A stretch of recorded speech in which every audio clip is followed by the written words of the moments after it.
Il est minuit passé depuis bien longtemps. Pendant que la capitale sénégalaise est endormie, Alioune Sall, lui, veille. Bon, là, on est à presque 1 h du matin.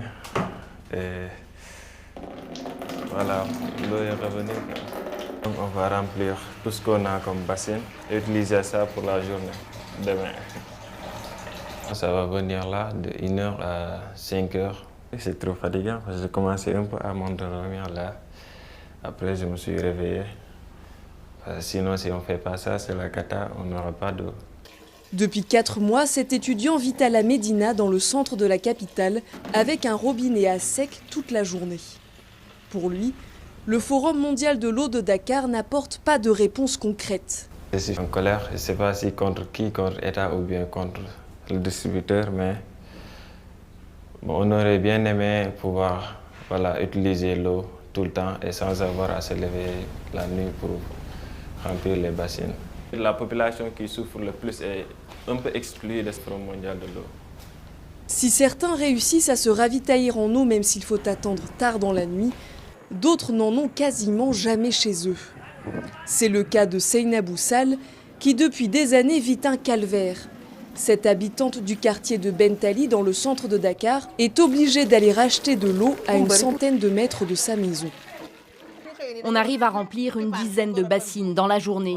Pour le prix, c'est à partir de 50 francs pour la bouteille. La situation est vraiment dure ici. En plus de payer la location, on est obligé d'acheter de l'eau aussi. Et ça nous revient très cher. Très cher et très lourd, 20 litres à transporter plusieurs fois par jour.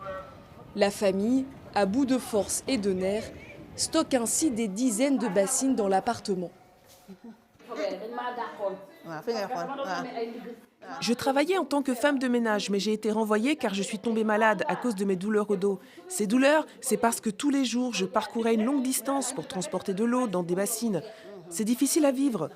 On veut que notre situation s'améliore, parce que manquer d'eau, en tant que mère de famille, c'est inconcevable. Face à cette pénurie qui sévit dans plusieurs quartiers de la capitale, les habitants pointent du doigt la Séno. Cette entreprise gère l'exploitation et la distribution de l'eau potable au Sénégal depuis 2 ans. Pour son directeur des opérations, le manque d'eau s'explique notamment par l'augmentation de la population et l'urbanisation galopante de Dakar.